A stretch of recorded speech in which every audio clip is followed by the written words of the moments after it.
انا بس محتاجة افهم ايه اللي ممكن يوصل البيت للمنظر ده.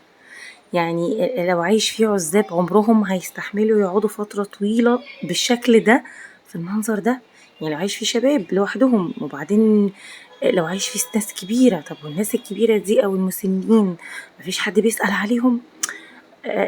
شيء غريب جدًا، جدًا، جدًا، إيه اللي يخلّي بيت يوصل للمنظر ده؟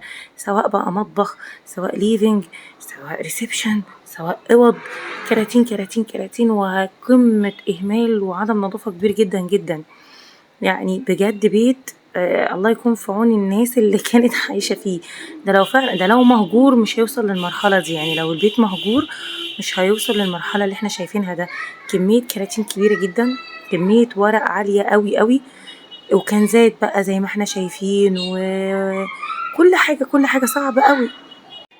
فالوضع فعلًا في البيت صعب جدًا، وخصوصًا إن البيت شكله حلو أوي، شكله الناس اللي قاعدة فيه مش ناس مثلًا بيت عشوائي أو بيت مهمل، لأ بالعكس.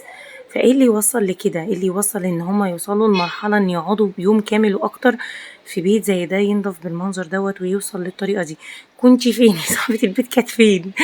يا حبيبتي ده أنتِ لو حتى ما بتعمليش أكل، يعني ما بتعمليش حاجة في البيت، على الأقل الزبالة أنا آسفة أعزكم الله تلميها في أكياس باسكت وتحطيها على جنب.